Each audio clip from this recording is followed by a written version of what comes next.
kidnap another child, and we have our phones, what number must we call?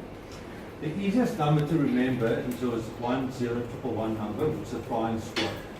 When you dial that number, it's obviously very important to remember where you are, what your street name you're in, and what area you are in. That's the easiest number to remember. If in your phone you can say your local police station or your local security company's telephone number, you can save it in there as well, and has it set as a quick dial number. Most of your phones do have quick set numbers, so if you hold and press and hold in a number, it'll dial that number automatically. If you know how to do that, you can. Otherwise, 10111 is the easiest number to remember. Thank you. Wait, what do we do if we see a gang here and they want to take all our stuff? What do you do in that situation?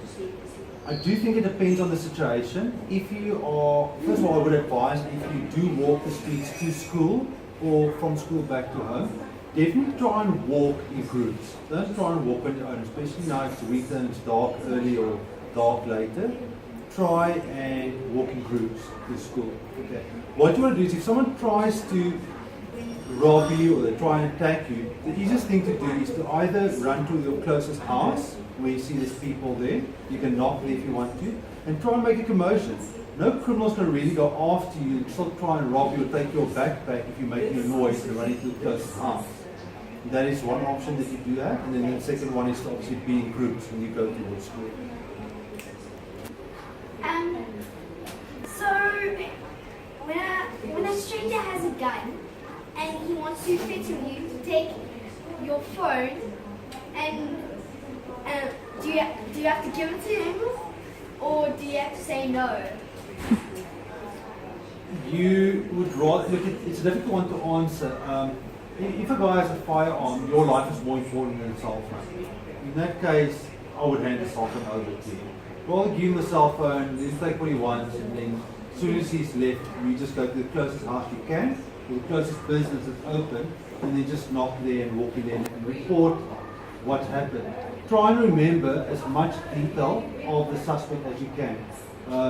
Gender, race, hair color, clothing, color of clothing is worn, if he was in a vehicle. Try and remember as much as you can, and then report that to your police as well.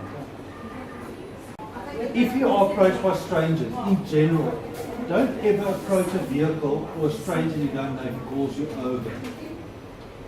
And if you have to walk to school like I said before, try and walk in groups. Okay?